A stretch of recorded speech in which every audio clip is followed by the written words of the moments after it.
Ô glória, a paz do Senhor a todos aí que estão na escuta de mais uma oração e palavra. Aqui quem vos fala é o pastor Weber e vamos estar dando início a mais uma live, para a honra e glória do Senhor Jesus Cristo. Que bênção, né, meus irmãos? Hoje, terça-feira, o Senhor Deus no controle de todas as coisas, que maravilha. Eu quero convidar você, meu amado irmão, minha amada irmã, que vai estar vendo e ouvindo essa live, a compartilhá-la. Compartilha aí no teu Facebook, compartilha aí no teu grupo de WhatsApp, no teu Instagram, nas tuas redes sociais, para que a palavra do Senhor possa ser propagada e alcançar vidas, né? Quanto mais vidas, mais pessoas ouvirem a palavra, eu creio que o Senhor Deus há de fazer uma grande obra na vida dessas pessoas, né? E como eu sempre costumo dizer, que este vídeo possa chegar aonde eu de corpo presente não possa ir, mas eu creio absolutamente que este vídeo chega. Daqui minha esposa ela é minha marqueteira internacional. Ela posta ela posta meus vídeos nos grupos de missões que ela tem por aí, e já tem vídeo meu na Angola, já tem vídeo meu em Moçambique, já tem vídeo meu em... aonde mais, amor? Na Guiana, Portugal, e graças a Deus o Senhor tem nos dado graça aí nos grupos de missões onde minha esposa pertence, e graças a Deus tem sido bem aceito, e eu creio que eu posso não estar lá de corpo presente, mas a palavra do Senhor chega, faz morada, e é como a palavra, e como a Bíblia diz, ela vai e cumpre o propósito, o objetivo para o qual ela foi designada. Amém, queridos? Vamos orar, querido, em nome de Jesus Cristo? Fecha teus olhos aí onde você está, em nome de Jesus. Senhor, nosso Deus, nosso Pai, eu quero te agradecer, Senhor.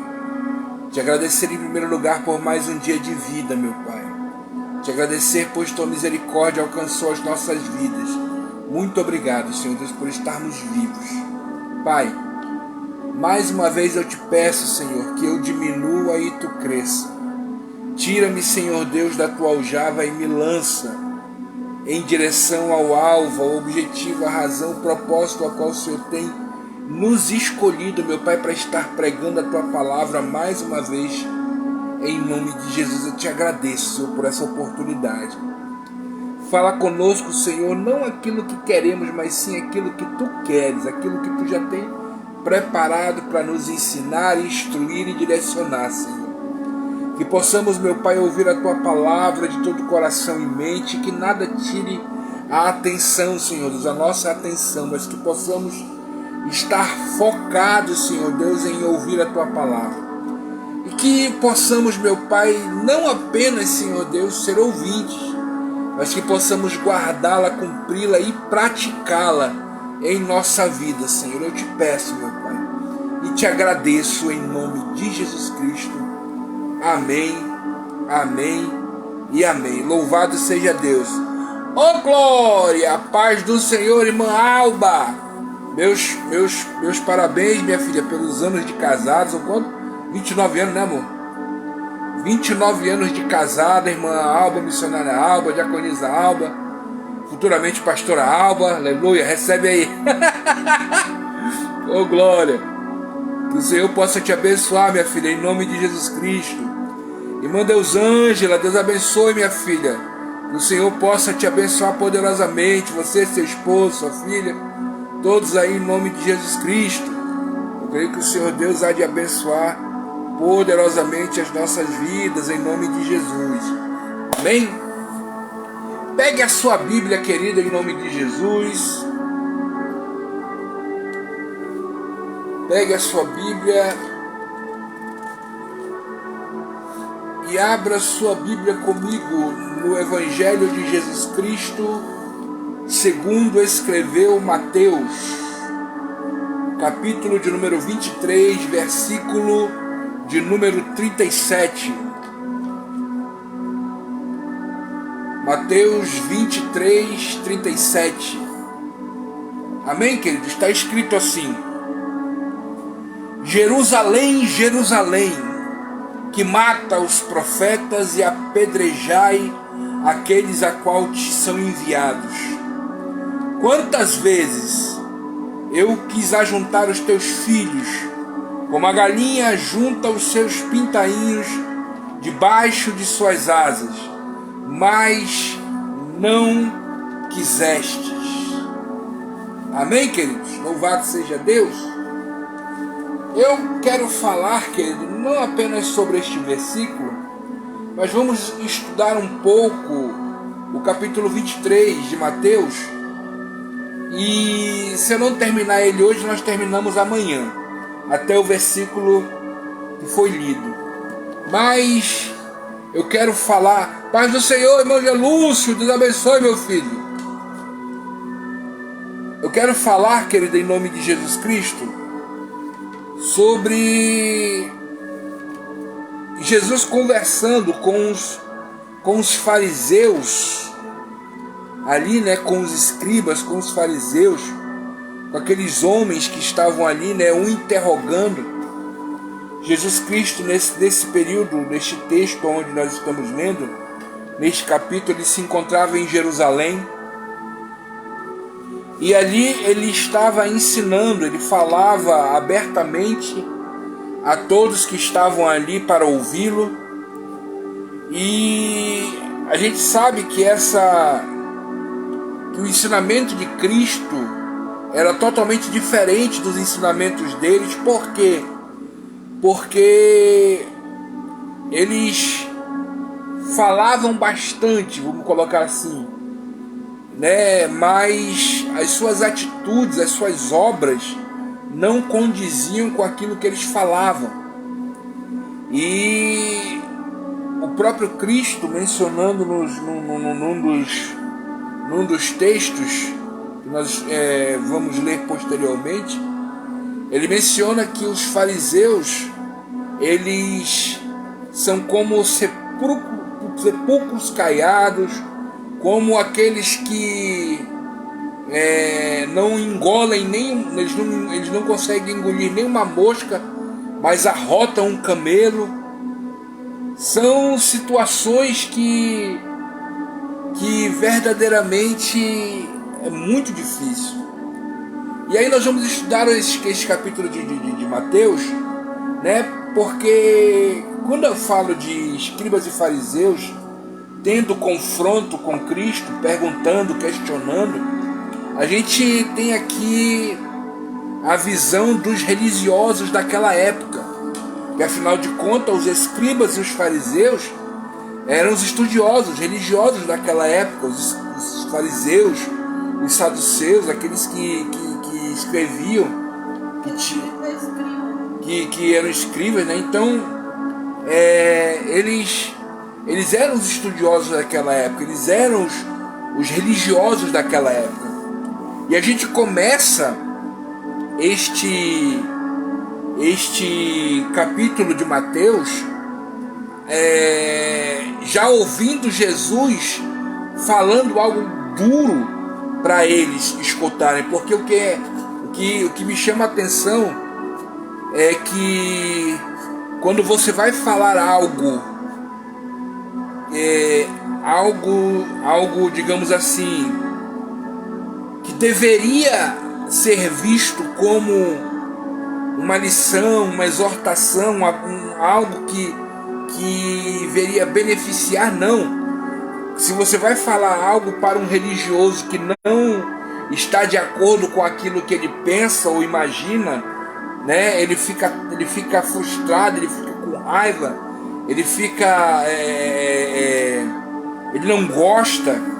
E olha só o que Jesus Cristo falou aos fariseus, falou à multidão e aos discípulos que estavam ali ouvindo ele. O versículo 1 fala bem assim: Jesus falou à multidão e aos discípulos dizendo: na cadeira de Moisés estão assentados os escribas e fariseus. Quando Jesus menciona isso, que eles estão sentados, quando eles estão sentados na cadeira de Moisés, indica que eles almejam e desejam ter o mesmo reconhecimento e autoridade que Moisés tinha. Eles almejam isso. Eles almejavam isso. Ter o mesmo reconhecimento, ter o mesmo poder, sabe? A mesma autoridade que Moisés tinha. Só que no versículo 3, Jesus diz assim: observai, pois, e praticai tudo o que vos disseram, mas eles não procedem em conformidade com as suas obras, porque dizem e não praticam. Olha aqui dentro da bolota do meu olho, meu irmão. Infelizmente, nesses últimos dias, tem crescido muitos fariseus e escribas em nosso meio. Falam, mas não praticam. Falam daquilo que podem até almejar, querer, mas não realizam, não fazem, não agem, eles não procedem de acordo com aquilo que falam. E olha só como Jesus Cristo diz: eles não procedem em conformidade com aquilo que falam, e as suas obras não praticam conforme aquilo que dizem. E infelizmente nós vemos isso. Olha só o que fala no versículo de número 4: pois eles atam fardos pesados e difíceis de suportar, e põem sobre os ombros dos homens, e aquilo que eles põem, eles mesmos, porém, não movem nem sequer com um dedo. A gente percebe aí que hoje em dia, e escute o que eu vou lhe dizer, meu amado irmão, eu estou falando aqui de religiosidade. Há uma grande diferença de você falar sobre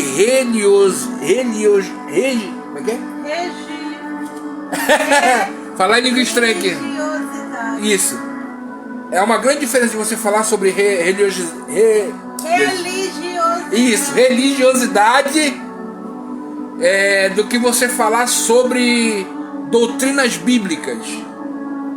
Tem pessoas que amam ser religiosos, pessoas que gostam dessa religiosidade toda, mas eles tiram o foco da sã doutrina real, eles tiram o foco daquilo que verdadeiramente provém do Senhor, porque se você for colocar em pesos a religiosidade dos fariseus e a doutrina posta por Cristo, você vai perceber aquilo que está em Mateus 11:28, onde o Senhor diz: olha, vinde a mim, vós que estáis cansados e sobrecarregados, que eu vos aliviarei.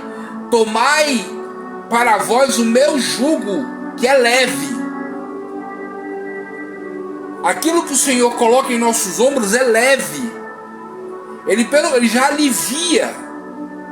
A sã doutrina em si, ela não é um fardo, pelo contrário, é algo que nos direciona ao caminho certo, é algo que nos direciona para as santas moradas, é algo que nos instrui, nos alicerça o caminho. Então a gente percebe que naquela época esses homens que eram tidos verdadeiramente como religiosos, eles gostavam de colocar fardos nos homens muito pesados, sabe? Querendo que eles venham cumprir determinadas coisas que eles mesmos não cumprem, que eles mesmos não fazem. E infelizmente você percebe que até mesmo nos dias de hoje essas coisas continuam acontecendo. E volto a falar, não estou falando de doutrina bíblica, estou falando de religiosidade. Doutrina bíblica é uma coisa, religiosidade é outra. E religiosidade quer forçar você a mudar. E a doutrina bíblica por Cristo, ela não força você a mudar. Pelo contrário, é o Espírito Santo que te convence do pecado, da justiça e do juízo. E é justamente isto, querido, que é precioso aos olhos do Senhor. No versículo 5 ele diz assim: fazem obras a fim de serem vistos pelos homens, pois trazem largos filactérios e alargam as franjas de suas vestes. Irmão, esses filactérios, essas franjas de suas vestes, são adornos que os fariseus daquela época usavam em suas vestes, até mesmo como, vou colocar assim entre aspas, como um sinal de sacrifício e piedade. E eles faziam orações nas esquinas, até mesmo em grande, em volume, em alta voz. Mas eu não estou falando da questão de você orar em alta voz, não é isto. Eu estou falando da intenção do coração dos fariseus, da intenção do coração desse povo religioso. Por quê? Porque eles não estavam interessados em glorificar a Deus com as suas orações. Eles estavam interessados em ser vistos pelos homens, em serem aplaudidos pelos homens, em serem venerados pelos homens. E infelizmente, irmão, volto a dizer, muitos têm se embrenhado por esse caminho, aonde o mais importante é saber que ele passou por ali. Fulano passou por aqui. Olha, aquele profeta fulano de tal teve aqui. Ou então vai estar aqui fulano, beltrano, de não sei o que mais lá. Sendo que essas pessoas gostam de ter esta autopromoção, ter esta imagem vinculada a eles, aonde eles se colocam como monopolizadores da unção de Deus, da graça de Deus, do poder de Deus, daquilo que Deus está fazendo. O poder desceu porque eu orei, o poder desceu porque eu estou louvando, porque a minha eloquência trouxe a vitória, porque a minha oração é poderosa, porque eu tenho o dom de curar, eu tenho o dom da profecia, eu tenho o dom da revelação. Eu revelo CPF, identidade, carteira de trabalho. O camarada parece mais que trabalha no INSS em vez de ser pastor. E revela tudo, meu irmão. Deixa eu dizer uma coisa para você. O mais importante de tudo isto não é aquilo que tu fala, é aquilo que você vive em aliança, em conformidade com a palavra, com Cristo. Isto é importante, pois independentemente da tua eloquência ou do tom de voz que você chega a alcançar louvando, independentemente disto, querido, isto não impressiona a Deus. Volto a repetir, já disse isso em outras ministrações e volto a repetir isto para você. O que chama a atenção de Deus não é o quanto você é eloquente, não é o quanto você sabe se expressar em palavras, em teus vernáculos linguísticos. Não é isso que impressiona a Deus. O que impressiona a Deus, o que traz a atenção de Deus para a tua vida, é o teu caráter, é a tua humildade, é a forma a qual você se comporta mediante a palavra de Deus. Porque quando tu estás orando aqui, Deus ele pode até inclinar-se para ouvir, mas ele não vai ouvir aquilo que sai daqui. Ele está prestando atenção naquilo que está sendo dito aqui. É por isso que ele fala, em um dos textos bíblicos, ele diz que este povo pode até me honrar com os lábios, mas o seu coração está longe de mim. Você está entendendo isso, querido? E ele diz: fazem obras a fim de serem vistos pelos homens, pois trazem largos filactérios e alargam as suas franjas e suas vestes. Aí olha só, no versículo 6: amam os primeiros lugares nas ceias e as primeiras cadeiras nas sinagogas. Irmão, o que tem de pessoas, infelizmente, buscando só lugares de exaltação, sabe?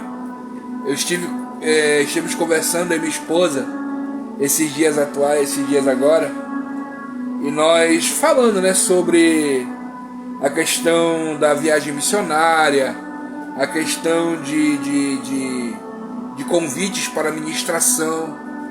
E eu lhe digo, irmão, diante de Deus, eu não tenho, o que eu vou falar aqui, eu vou falar dentro daquilo que eu conheço. Não estou julgando nenhum pastor de alta patente, porque nem eu tenho essa autoridade de julgá-lo. Porém, eu posso falar daquilo que eu vivo. Já viajei para alguns interiores para pregar a palavra do Senhor. E quando eu viajava, a única coisa que eu pedia era: disse, irmão, tendo um local para me dormir e você conseguindo a passagem para mim ir para voltar, tá tranquilo. Então eu cansei de viajar e dormia na casa de irmão, às vezes dormia no sofá, quando não dormia em rede, entendeu? Já dormia até na igreja, viajando, pregando a palavra. Pastor, o senhor dorme aqui num quarto da igreja? Durmo, não tem esse problema, não tem essa dificuldade não. Aí eu vejo alguns irmãos aí que quando vão viajar, se não me colocar naquele hotel tal, eu não vou. Se não tiver um carro para me buscar e me levar para deixar na porta da igreja, eu também não vou. Eu lembro que eu fui numa missão, irmãos, e olha que eu sou gordinho. Nessa época eu ainda caminhava bastante ainda. Eu acho que eu pesava uns 160, 170 quilos. Nessa época. E eu fui fazer uma missão ali na Costa do Tabocal, comunidade Nossa Senhora de Nazaré. Fui ali numa missão ali visitar alguns irmãos. E quando eu cheguei lá no sítio dos irmãos, foi muita alegria. E lá no sítio dos irmãos não tinha luz. A única coisa que tinha à noite era uma lamparina. Acordava de manhã com o nariz preto que fazia gosto. Eu até teve uma noite que eu até fiquei orando, fazendo uma vigília de madrugada, que eu tava quase dormindo, tava dormindo na sala, e eu tava quase dormindo no colchonetezinho ali. Quando eu tava quase dormindo, de repente eu ouço um barulho horrível do lado de fora, estrondoso. Eu disse, pelo amor de Deus, já é o apocalipse acontecendo. Abriram as portas do inferno, os demônios estão fugindo tudo. Aí o irmão veio e disse, o que foi, pastor? Que barulho horrendo é esse? Ele disse, é um, como é que chama? É uma guariba que tá coisando aqui. É um capelão, uma guariba que tá coisando aqui fora no quintal. Eu digo, pelo amor de Deus, eu levantei a mão e digo, em nome de Jesus, cala tua boca, guariba. Mas, e por que eu tô falando isso, meu? Porque eu cheguei lá e fui fazer a missão. Aí quando foi de noite, bora pro culto, bora. Era 4 km de ida e 4 km de volta, andando, para chegar na igreja. E isso não era o mais complicado. Complicado é quando os irmãos dizem, pastor, vamos evangelizar? Vamos fazer visita? Vamos. Onde é que a gente vai? Vamos ali na casa do irmão. Onde é que é? Billy. Irmão, chegava a casa que era mais longe que a igreja. igreja. E quando chovia, que tava tudo escorregadio, que tu pisava e tu ficava com duas sandálias, a tua sandália normal e a sandália de barro.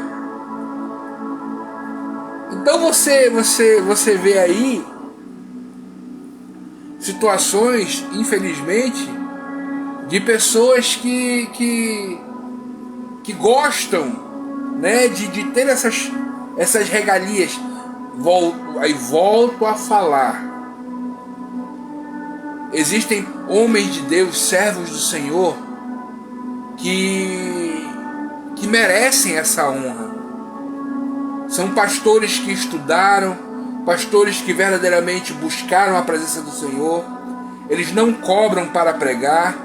Se você pagar a passagem deles, eles vêm e ensinam. Se você sentir desejo no coração de abençoá-los, você abençoa. Então são homens de Deus verdadeiramente. Se você quiser colocar ele num bom hotel, você coloca. Se não, se você tiver colocar ele na casa de um irmão ali, você pode colocar. Porque, irmãos, isso tudo aí, querido, é uma faca de dois gumes. Sabe por quê?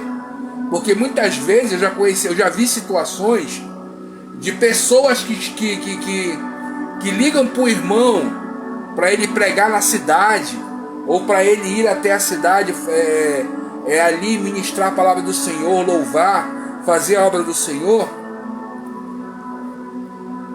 Não providenciam, entendeu, estadia para o irmão, não providenciam alimento para o irmão. Detalhe, você convidou o irmão de outra cidade. Quando é um pastor, a Bíblia diz, irmão, que você deve dar honra a quem tem honra. E querendo ou não, é um ministro de Deus que está indo para a sua cidade, para a sua igreja. Dê honra, honre os servos do Senhor, sabe? Aqueles que merecem, aqueles que verdadeiramente dão bom testemunho. Eu não estou falando de mercenário. Eu não estou falando daqueles que querem se aproveitar de você ou da sua igreja para arrancar dinheiro. Eu estou falando daqueles homens de Deus que têm um compromisso com a palavra do Senhor. Aí olha só, no versículo de número 7, eles gostam das saudações nas praças. Eles gostam de serem chamados de mestres. E o versículo 8 diz assim: vós, porém, não quereis ser chamados de mestres, porque um só é vosso mestre, a saber, o Cristo, e todos vós sois irmãos. Irmãos, o cabeça da igreja é Cristo. Quem direciona é Cristo. Quem é o Senhor, é o pastor, é líder da igreja é Cristo. Nós, como pastores, nós que recebemos essa nomenclatura de pastor, nós estamos aqui para direcionar, para lhe apontar o caminho genuíno através da palavra. Mas o nosso Senhor e Salvador é Jesus Cristo. Amém, querido? Você consegue entender isso? E aí no versículo 12 ele diz assim,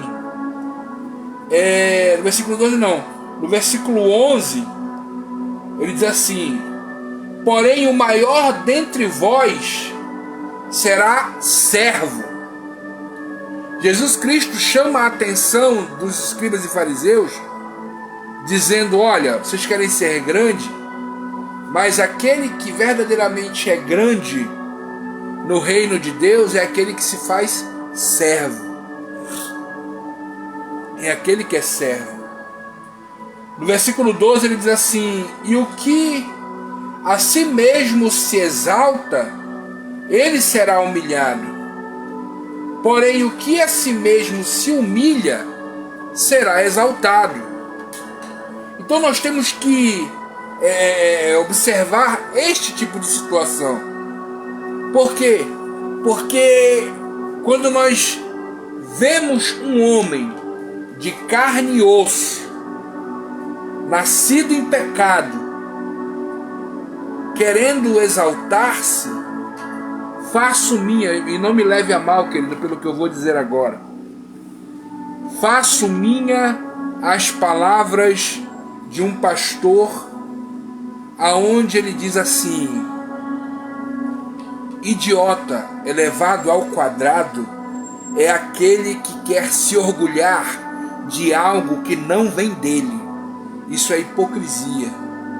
E o que mais vejo em nossos dias são homens se orgulhando de revelação, se orgulhando de cura, se orgulhando de derramamento do Espírito, se orgulhando de mover de Deus, sendo que todas estas manifestações não provêm de você, ser humano, não provém de você, homem falho, não provém de você, homem cheio de defeitos. Tudo isto provém de Deus. E quando eu te chamo de homem falho, querido, eu não estou menosprezando a tua caminhada com Cristo, não, pelo contrário. Mas eu estou apenas fazendo com que você faça uma autorreflexão de si mesmo e compreenda que grande é o Senhor, que o Senhor é o perfeito.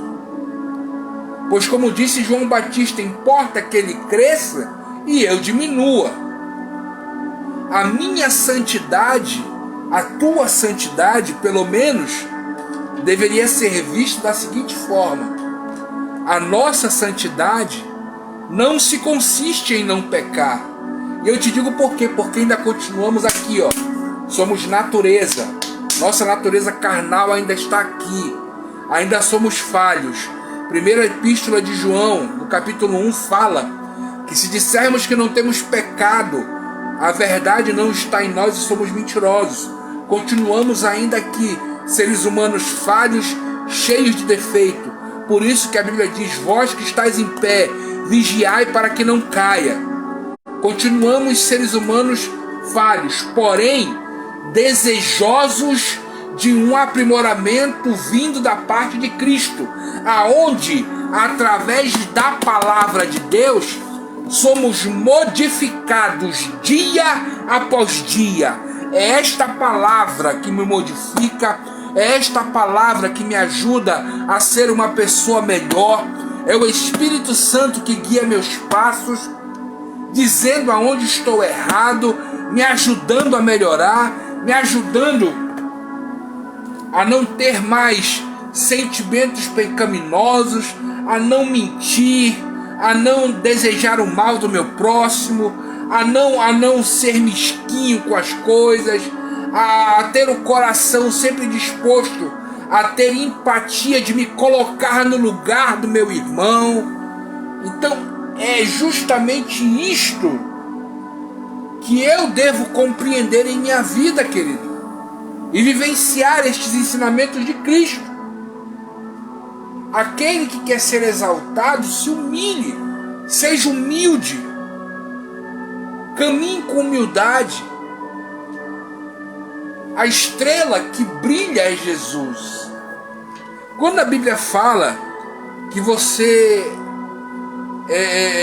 que aquele que foi chamado é como luz, que não deve ser colocado debaixo da cama, mas sim no luzeiro, no candeeiro, para que dê luz em toda a casa, o Senhor está falando sobre a luz que há de brilhar para toda a casa, vindo através, escute o que eu vou dizer, vindo através de sua vida, não por sua vida, mas de sua vida. Por quê? Porque o que está brilhando ali não é por tua causa, é porque Cristo está, pelo menos deveria, estar habitando dentro de você. E devido Cristo estar habitando dentro de você, esta luz que é Cristo irradiará para fora.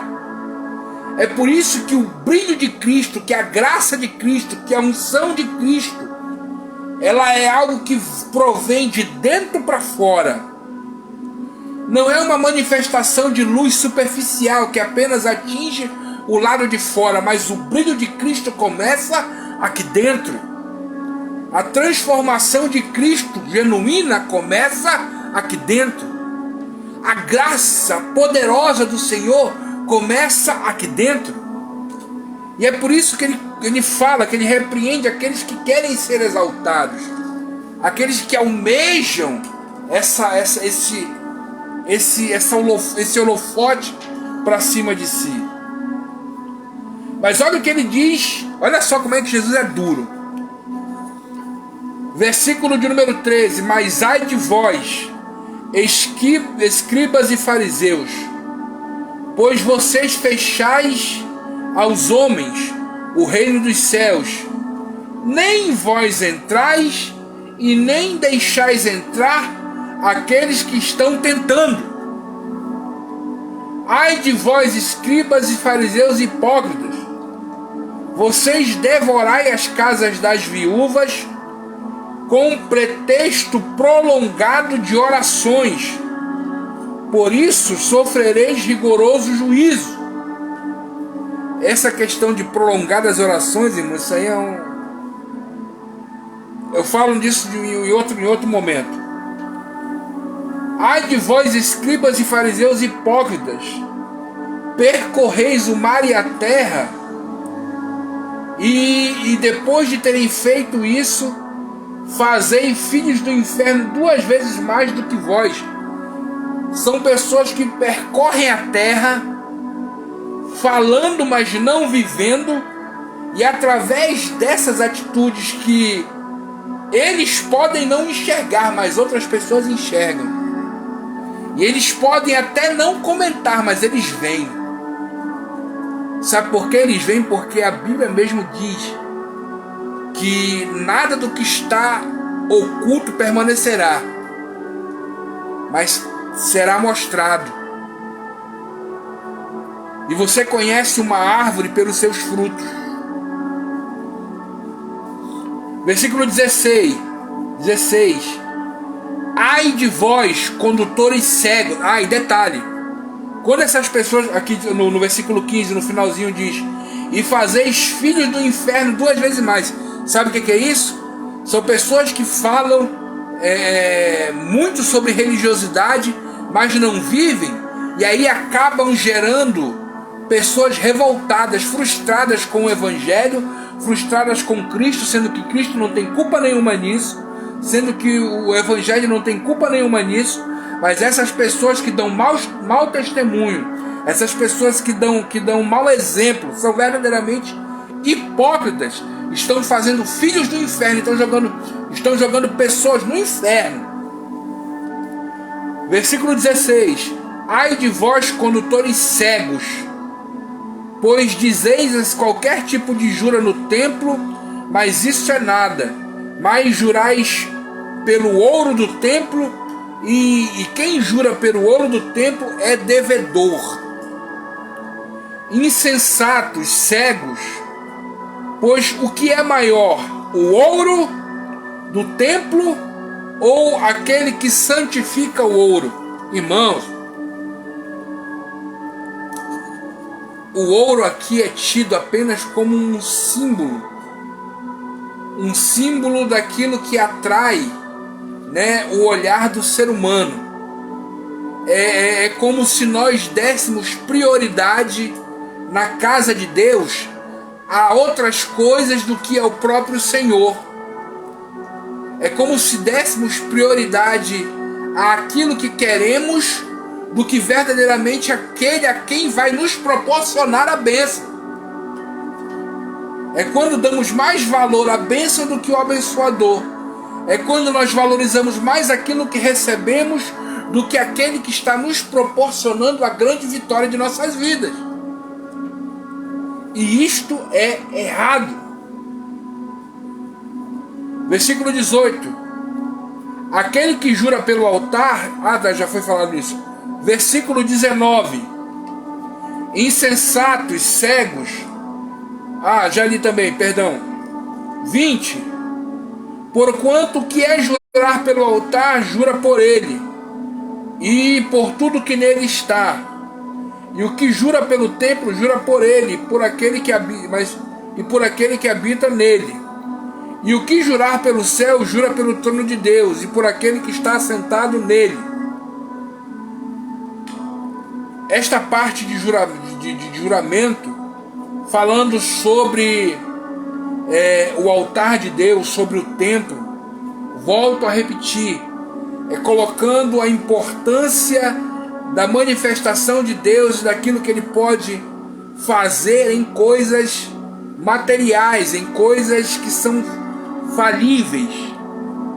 Atribuir um milagre vindo da parte de Deus a coisas falíveis. Eu vou falar uma coisa aqui, irmão, pode até falar e outra. Eu não quero ser hipócrita, não. Eu já fiz muito isso.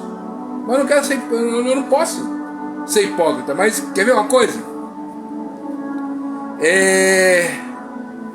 Vamos para a campanha Arca do Senhor na minha casa. Aí tu pega aquela arquinha pequenininha, leva para tua casa e diz: o meu milagre está aqui. Vou alcançar, aí coloca aquela arquinha lá na estante da tua casa. Aí pronto. Parece que aquela arquinha foi feita pelas organizações Tabajara. Seus problemas acabaram. Tudo porque você levou aquela arquinha. Um tempo desse atrás eu vi uma pastora muito conhecida na mídia aí, ela dizendo que foi até Israel pegar uma garrafa da água do Rio Jordão. E ela vai levar essa garrafinha para a igreja, e esta água será grandemente abençoada, porque ela vem do Rio Jordão. Irmão, olha aqui para mim. Só te falar uma coisa.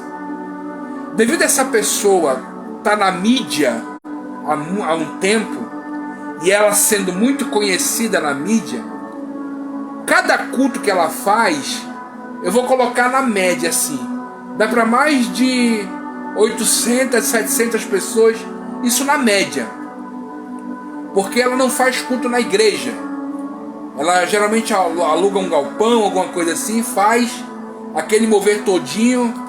Tem umas até que cobra ingresso, né? Que não é culto, é alguma coisa, tipo seminário, alguma coisa assim, e cobra. Irmão, pra mulher trazer garrafinha para todo mundo, lá é secar o Jordão. Lá é secar o Jordão. Aí eu vou falar: Jesus, tu me ajuda. Olha aqui. Quem garante que a mulher não pegou água da torneira, colocou na garrafinha e fica mentindo para os crentes e dá que é água do Rio Jordão? Meu irmão, pare de atribuir a objetos o milagre que provém de Deus. O milagre que vem sobre a tua vida vem de Deus, não vem de objetos. Não é de vassoura ungida, não é de lencinho ungido, não é de coisas materiais.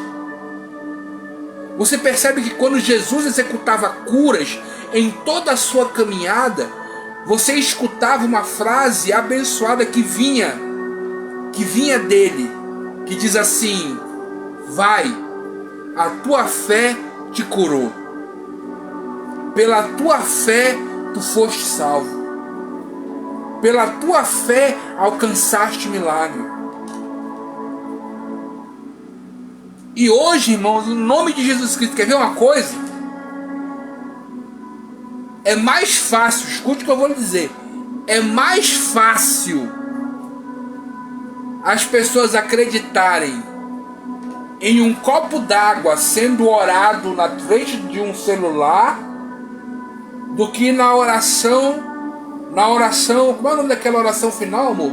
Que a gente faz toda vez que acaba o culto? Bênção apostólica. É mais fácil as pessoas acreditarem naquela água que foi orada do que na bênção apostólica. E detalhe, a Bíblia fala sobre a bênção apostólica, onde é a bênção final que é dada pelos presbíteros da igreja.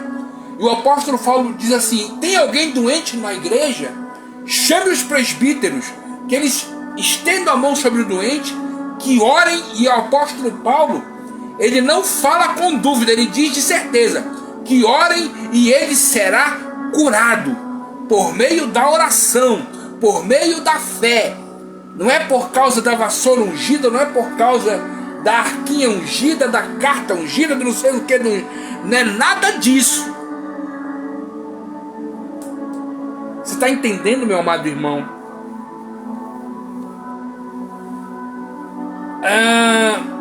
Ai de vós, escribas e fariseus, que dais o dízimo da hortelã, do endro e do cominho, e desprezais o mais importante, que é misericórdia e fé. Deveis, porém, fazer estas coisas, e não omitir a elas. Existem pessoas, querido, neste texto que mencionado aqui, fala sobre a atitude de você verdadeiramente exercer não apenas aquilo que é dito pela sã doutrina cristã na igreja, mas os frutos do Espírito vão direcionar você a fazer coisas maiores, coisas que verdadeiramente são a prova de que Cristo está na tua vida. Ter misericórdia do irmão, ter empatia com o irmão, ser bondoso, ter domínio próprio, saber mais ouvir do que falar, controlar a tua boca na hora de falar, meu irmão.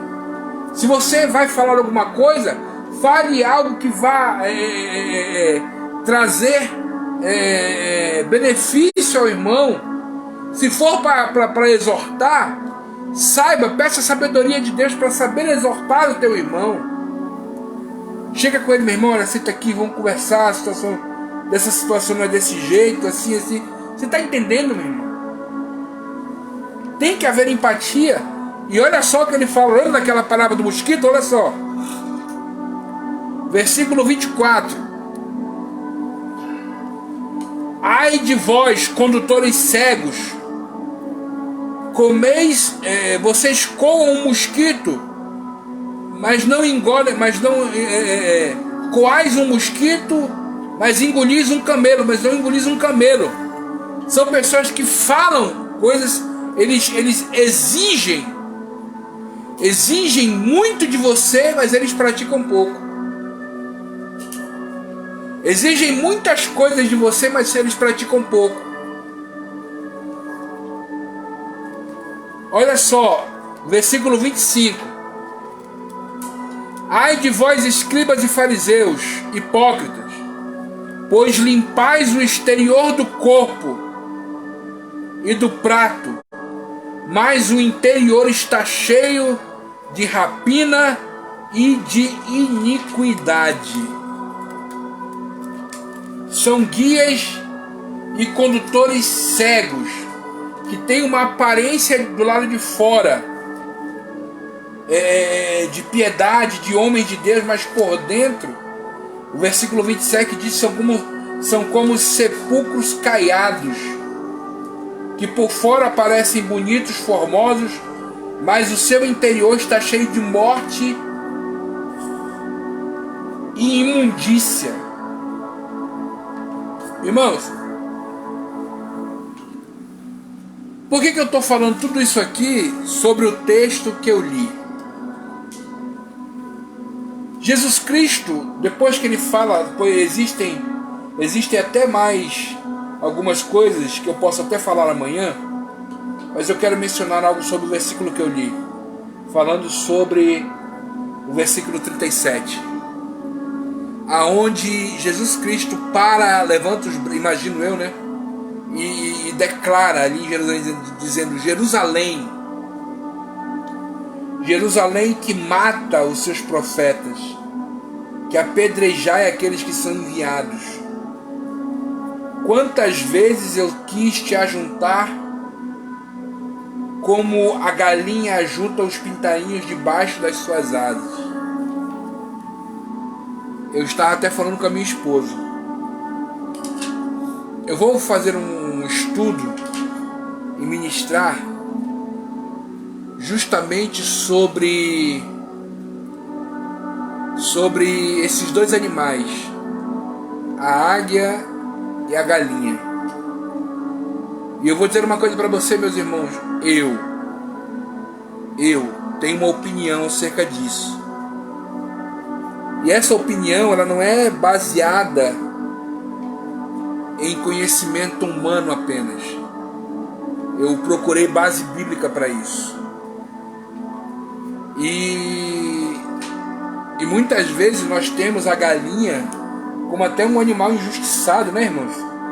Muitas pessoas mencionam: você não tem que ser como galinha, você tem que ser como águia. E colocam a águia lá em cima, e muitas outras situações. Mas, quer ver uma coisa interessante, querido? Só para você entender uma coisa. Eu vou falar um ponto positivo e um ponto negativo. Ponto positivo da águia: verdadeiramente ela consegue voar rápido e muito alto. Ponto negativo da galinha, da águia. Ponto negativo da águia. E o que eu vou falar aqui não deturpe aquilo que eu vou falar, irmão. Eu vou explicar, preste atenção. Ponto negativo da águia: águia não anda em comunidade. Você nunca vai ver uma águia em bando. Águia não anda em bando. E aí diz, aí os pregadores triunfalistas, né? Seja como águia, né? Você é águia. O Senhor te chamou para ser sozinho, meu irmão. Tu é um eremita espiritual agora. E para onde foi o Salmo 133 dizendo que bom e suave é que os irmãos andem em união? Hã? E outra, eu vou lançar esse desafio aqui só como a título de conhecimento, irmãos. Olha aqui para mim. Eu não sou o detentor da verdade, nem conheço tudo. Mas é verdade, meu filho. Eu não sou detentor da verdade, não conheço tudo. Porém, eu já pesquisei na internet e tentei achar na Bíblia. Ainda não encontrei. Se alguém souber de algum versículo que fale sobre a visão da águia, não estou dizendo que este tipo de colocação não possa ser usado numa ministração. Não é isso que eu estou dizendo. Você pode sim usar este tipo de demonstração, este tipo de exemplo numa pregação, com certeza. Louvado seja Deus. Mas eu estou falando em termos de literais, versículos bíblicos. Você já encontrou na Bíblia algum versículo bíblico falando da visão da águia? Eu ainda não encontrei.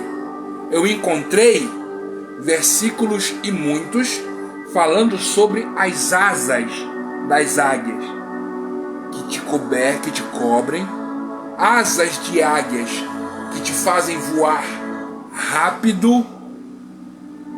E detalhe, quando a Bíblia fala de asas de águia que fazem com que você voe rápido, o contexto deste texto está mencionando sobre o arrebatamento. Agora, olha que interessante, em contrapartida, eu já vi também outros versículos mencionando que a águia adviria na forma de adversário e viria contra Israel.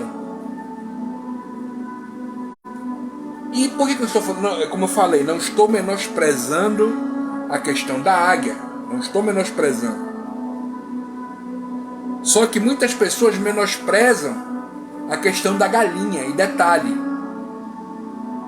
tanto a galinha quanto a águia, elas vivem nos seus respectivos domínios. E nos seus respectivos domínios, elas são primordiais. Muitos falam da visão da águia. Agora, olha aqui para mim, eu e você, como seres humanos, a nossa visão, ela chega, eu creio, se eu cheguei a entender, a nossa visão chega, né, sem mover a cabeça, chega a uns 180 graus mais ou menos. Sendo que toda a nossa circunferência é 360 graus. Escute o que eu vou lhe dizer. A galinha, na sua visão normal, ela enxerga cerca de 300 graus ao seu redor e ela vê tudo o que está acontecendo.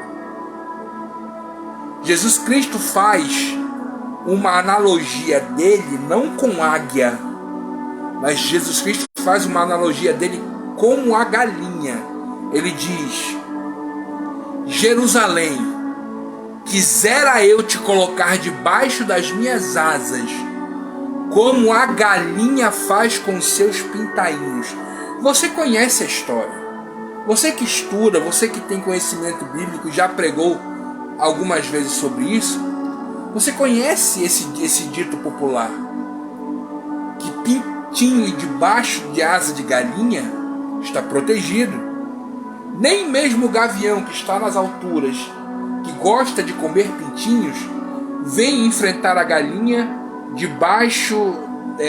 a galinha para tirar os seus pintainhos, estando eles debaixo da asa da galinha. Pois se o gavião desce para tirar algum pintinho debaixo da asa da galinha, a galinha mata o gavião. E outra, nós falamos da águia comendo em inúmeras situações, voando alto e outras coisas, mas a galinha, principalmente a galinha da Angola, ela é usada justamente para evitar que animais peçonhentos adentrem a tua casa. Ela come cobra, come escorpião, come aracnídeos, come animais peçonhentos que podem adentrar na tua casa.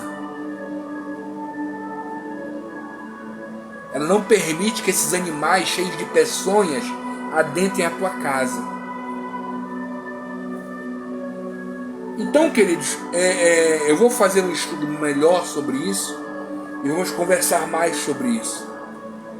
Mas existem muitas situações aí que nós colocamos apenas em relação à águia coisas boas, em relação à galinha coisas más, e não é bem assim. Amém? Você está entendendo isso, querido? Então que possamos, em nome de Jesus Cristo, ficar debaixo das asas do nosso Senhor.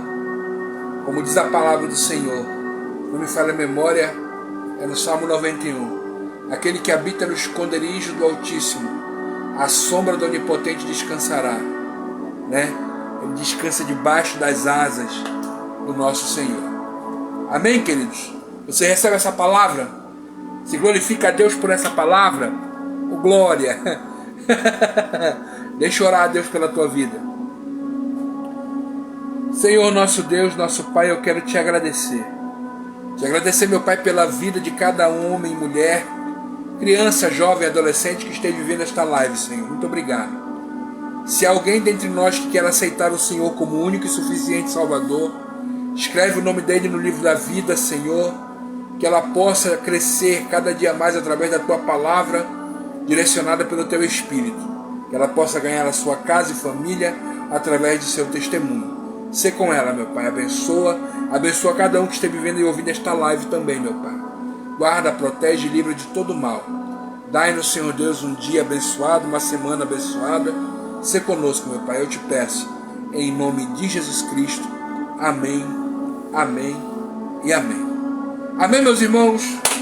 Muito feliz em nome de Jesus por todos aqueles que estiveram acompanhando aí conosco.